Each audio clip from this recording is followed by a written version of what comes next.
Let's welcome Maria Town to the stage and listen to how she is going to challenge us to think about our work. So please give it up for her.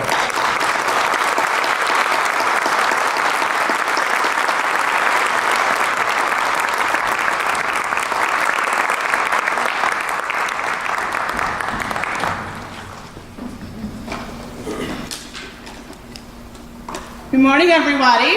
Good morning. Good morning. Oh, I don't know if that's going to work. I'm so excited to be here with all of you today. It's my first time in New Mexico, and it's actually my first time speaking with a group like this, so I'm also, just to be very candid with you, a little nervous. And I really want to say thank you to Andrew for the invitation and to Representative Lujan for opening up his city to us, and to everybody who contributed to making Nation Makers Conference a reality, particularly everyone who's working to manage this facility and make sure that we all have chairs, that the tech works, that the stage works.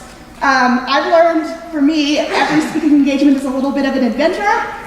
So this morning the question was, is this mic going to work for me? The last speaking event I did, there was no ramp or handrails to the stage, so I couldn't get on the stage. And what do? We make it work. So I want to just express my own gratitude for the physical access that's happening on this stage. And I know you're supposed to close speeches like this with a challenge, but I want to open with one. As a matter of intentional inclusion, I want to challenge you all to try to create a lavalier mic that works well for people who might have breasts, who might wear dresses, and who may have long hair.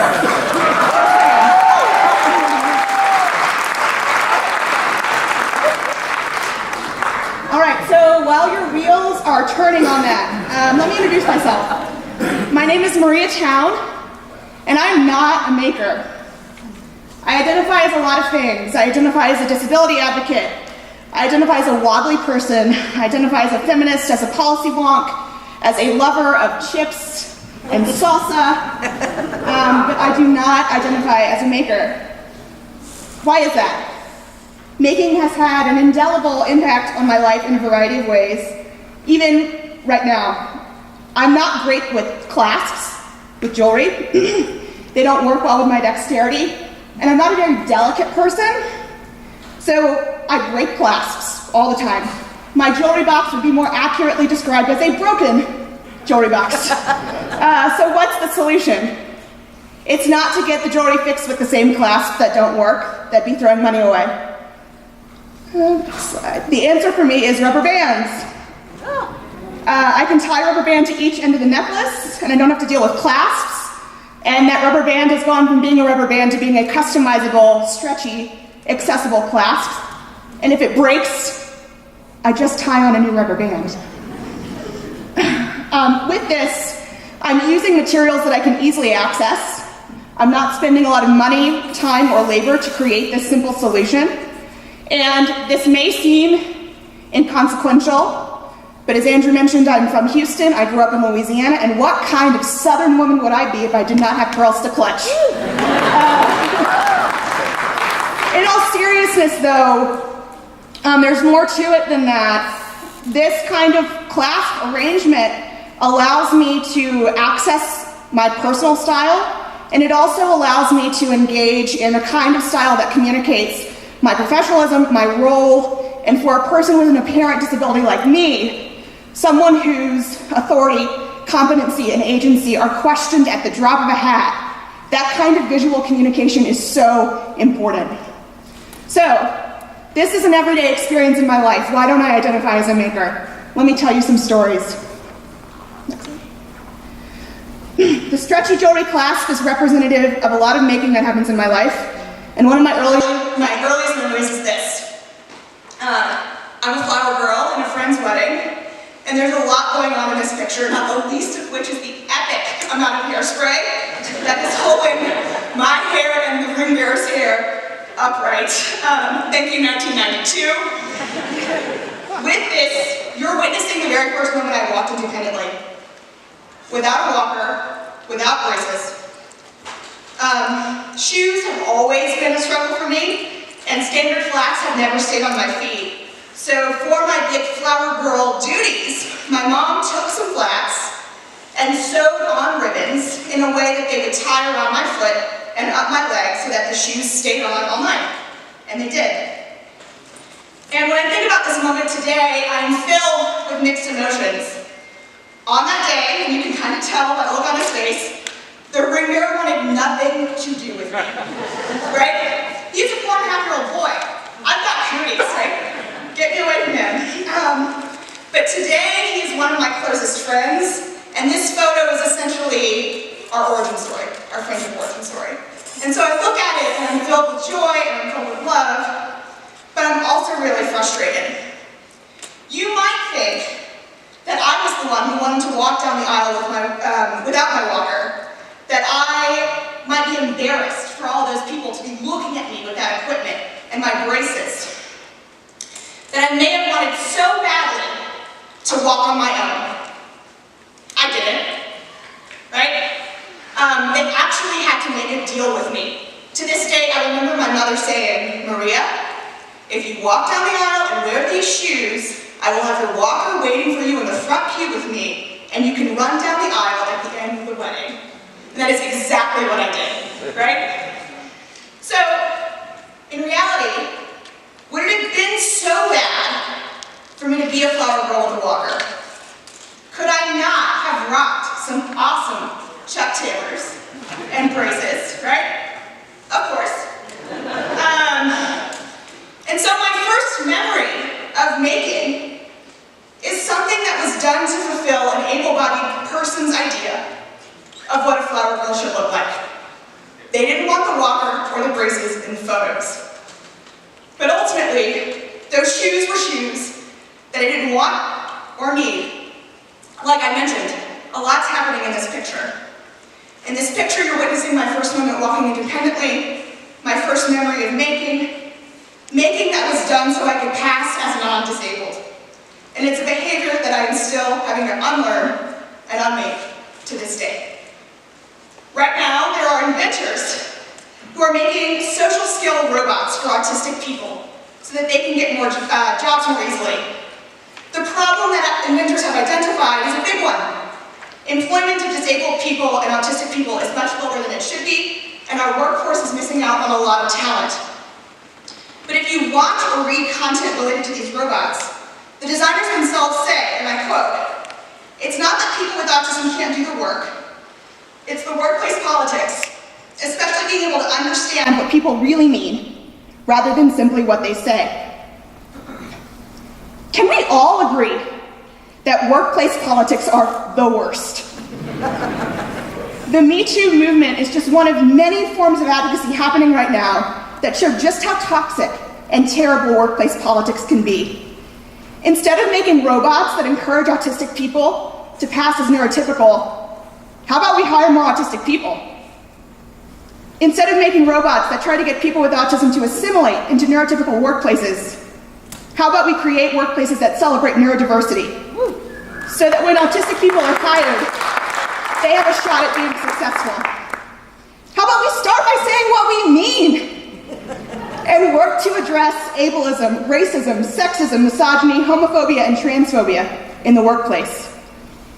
This kind of thinking, let me create something for you that will make you more like me. It's not unique to the disability community. It's systemic across space and time. There's a long history of majority communities creating opportunities for minority and marginalized communities, opportunities that force marginalized communities to separate themselves from their culture in order to assimilate and in many cases survive. Think about colonialism, oralist schools for the deaf, conversion therapy for LGBT people. The maker movement must contend with these legacies and how they impact people's ability to join in. There's another variant on this thinking, and I want to bring that up here. It's the idea of spectacle. Earlier this year, I participated in a meeting with disability advocates and technologists and makers, and it was focused on disability tech and healthcare. And during the meeting, there was a discussion about a technology called IRA, and that's what you're seeing in this slide. Some of you may be familiar with it. IRA is a subscription-based service that allows a blind person using a pair of video-equipped smart glasses to be connected with an agent through their smartphone so that they can more independently navigate spaces. They don't have to worry about having a sighted person that they know there with them to help navigate the space.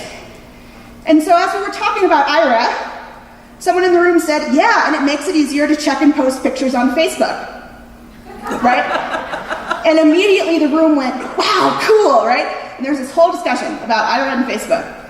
And my colleague from the National Federation of the Blind, Emil Lewis, said, we are often victims of, wow, that's cool when it comes to design. There's more interest in the fun or novel elements of tech and less interest and thought into its applications in our everyday lives when that's what would benefit us most. Sure, it'd be really great to post photos on Facebook, but we really like to be able to go grocery shopping. When we remove the everyday from objects, it also separates them from our identities. When it comes to disability and design, we are often forced into a binary, wherein design initiatives often either try to get us to assimilate or for us to become a spectacle, but we cannot become ourselves. Next slide. Meet my grandfather, Smokey. He was a tinkerer, he was a hobbyist, and if he were alive today, I am positive that he would have started a makerspace in La Place, Louisiana. When I was a kid, I had a lot of surgeries in the summer, and so summertime was spent recovering so I wouldn't have to miss school. And what that meant is in the heat of the Louisiana summer, my legs were bound up in casts. And my grandfather made this wooden board that easily attached and detached from my wheelchair so that my legs could be elevated so that my legs didn't swell in the cast. He also attached brackets and roller skate wheels to the back of my wheelchair because the ADA was barely implemented at this time, so expecting access wasn't reasonable. And these adjustments improved my physical health. They saved my family from a lot of trouble navigating a complicated and bureaucratic healthcare system. And they helped save my mom's back, right? Both these solutions worked really, really well. But at the time, did my grandfather educate me on how that happened? Did he empower me to make the stuff for myself? No. Was that because I was a kid? Was it because I had a disability? Was it because I was a girl? The answer to all the above is probably yes. The dynamic between my grandfather and I, in this instance, is one that I frequently see at maker events and initiatives focused on disability and the design of assistive tech. Within this work, the people with disabilities who participate are not often seen as makers. They're seen as users. They're seen as need knowers. They're only very infrequently empowered to be makers themselves. And if you look up making and disability, you see a lot of images like this. You see a disabled person being made upon by people who are not apparently disabled themselves.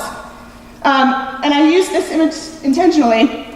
This is an image from a make-a-thon that was hosted by, in the Bay Area by Google, Tikuna Lawmakers, and United Cerebral Palsy.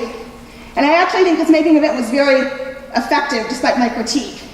The reason I chose this one is because there were interviews done with the disabled participants afterwards by the person we call the robot overlord in the disability community, Alice Wong. And they talk about the good things before the event and the things that they were worried about before the event, and then they do basically an after action. And I highly encourage you all to look up this interview as you plan similar events. One thing that is abundantly clear for me and to everyone who participated in that event is that this kind of user-centered design is a huge step forward. It is enormous progress, truly. But we can go further. More than being in the room, we can actually share the workspace. Maker initiatives focused on disability often include empathy exercises or disability simulations so that makers can get a better sense of what life is like for a person with a disability. But why not make it reciprocal?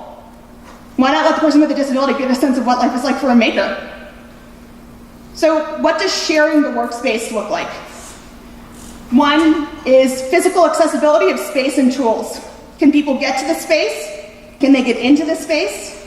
Can they use the tools in the space? And can they go to the bathroom in the space? That's key. Second, programmatic and curriculum accessibility. Maker education can be transformative for people, especially for individuals who benefit from applied and experiential learning and for whom the traditional classroom setting was not a good fit. But have your curricula consider people with learning disabilities, those living with trauma, or individuals with language access needs? Do curricula use examples that resonate across different cultures or life experiences? And lastly, how do we make sure we're focusing on outcomes? Individuals who are new to making and may have been resistant to participating for whatever reason may have a different relationship with the processes and tools that all of you use. And it's important to keep the focus on the outcome, and that's more broadly a part of meeting people where they are, building trust, and not letting stereotypes and assumptions be barriers to making. And that's true for both communities. How am I on time? 15 minutes? Okay. Great. Shout out to Nacho for being my slides and time person. All right, so story 3. When I was in college, I was the Student Government Association president. And it was really, there was some cognitive dissonance around having a student who needed so many accommodations be a very visible student leader. And one of the honorific duties of being SGA president was carrying this thing, the university mace. The SGA president is supposed to carry it twice, once during convocation at the beginning of the year, and once during commencement at the end of the year. And as the new school year started to approach, I started reaching out to all the event planners saying like, hey guys, I can't really do that. And if I carry this mace, it's actually going to be used as a mace. Like, people will get hurt. And no one would listen. And it was one of those things that was like, oh, well, Maria, we don't really see you as disabled. FYI, don't tell disabled people that. And ultimately, once I got in front of people's faces, they realized what I was talking about, but there wasn't enough time to figure out a solution. And so as you can see, the person on that slide is not me. What they said is, it's okay, we'll just get someone else to do it for you. That was not gonna fly, right? And I made sure everybody knew it. So the second time around, we came up with this. We called it my chariot. Yeah. So this time, when I had to walk down an aisle in front of a bunch of people in fancy dress, I did have a walker and I ran with it. So it's interesting, because this is a pretty simple solution. It is a rollator that's got a wooden frame around it, and within the frame there's a kind of cradle for this mace. The number of meetings about this thing, the number of meetings and the people in those meetings, every upper-level university administrator under the sun, including the president. And I could not understand why this was such a big deal. And maybe that's because I grew up with a grandfather who could attach boards to my wheelchair and the roller skate wheels and just make things work. And so, finally, 2 staff people from the facilities management team pulled me aside with an associate kind of program manager at the Office of Disability Services, and they said, Maria, here's what we're thinking. And they described this solution to me. And I said, I think that's going to work. And they say, okay, Maria, we got you. Now, when it comes to making for a social good or to solve a problem, how much time and energy, and in many cases money, could have been saved, and how much learning could have been generated if the right people were in those meetings from the beginning. The facilities maintenance staff, who ultimately were going to have the responsibility to bring this vision to life, should have been in the meetings from the get-go, and it was classist and labor hierarchies that kept them out. So let's take a moment to consider who we're not engaging because they are not in the public eye, or because we diminished the value of their labor. Those in nursing homes, prisons, children in foster care, individuals who are undocumented.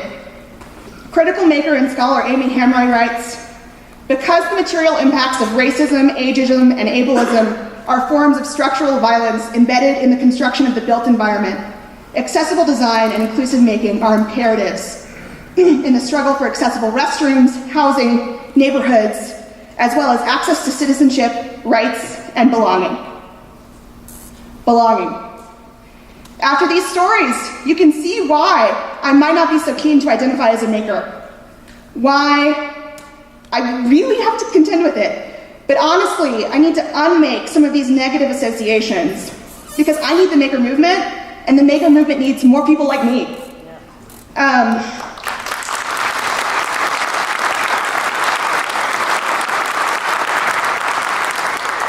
So, as I mentioned, shoes have always been an issue, and they remain so today.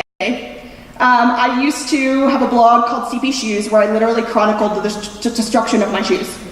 I wear Converse basically all the time because they're the only shoes that I can reliably wear more than 20 times without falling apart, and they cost $60. So these are all different pairs of shoes. The picture on the left is a picture of my foot when I can no longer wear the shoe, right? Next slide. Here's another set of shoes. These are all worn less than 9 times. I think there's one pair of shoes on there that's only been worn once. And they're done, they're toast. So when I was in high school, a positive example of making for me was the science fair. And I decided to enter an engineering project. I decided to try to design a shoe for myself. And I called it Tornado Truckers because my high school mascot was the Tours, go Tours. And I used the materials that my mom and I could access. So I made a last out of a mold of my orthotic using a fiberglass boat repair kit. I used duck canvas, high-density foam to fill the shoe. And I wanted to make something that was flexible enough that people with limited dexterity could put it on and take it off easily, that used Velcro so that people didn't have to deal with shoelaces. And I cut up one of my brother's bike tires to make the sole. I made a prototype shoe, and I did well at the science fair, but this was in 2003, right before the maker movement took off, and I still dream and imagine what the possibilities for this would have been if I'd had access to a makerspace, if I'd had access to makers in my community. And honestly, this is something I'm still interested in working on, if this interests any of you. And so, in the disability community, we have a couple of mantras, and I want to share one with you. One is, disability is a natural part of the human experience. And we say this to destigmatize disability, and actually to tell people, if you're lucky enough to grow old, you will become disabled. Like, badge of honor, folks. But just like disability is a natural part of the human experience, so is making. One of the very things that makes us human is our desire and ability to make things. I don't like the term life hacking because it sets up this idea that there is a life out there that people aren't trying to improve, make more efficient, or make more productive. And even if humans had lives where everything inherently worked well, for every form of human variation, we would still be trying to change things. We would still be trying to make things. We would still be trying to make things better.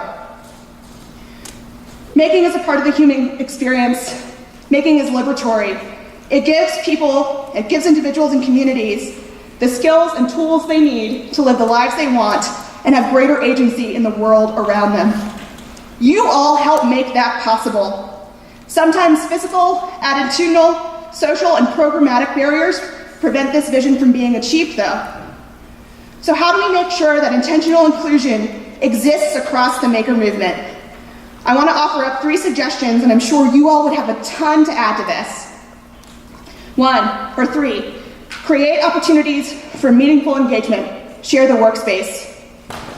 2, work with the understanding that everyone is already a maker and all making is valuable. And 1, the person is more important than the thing.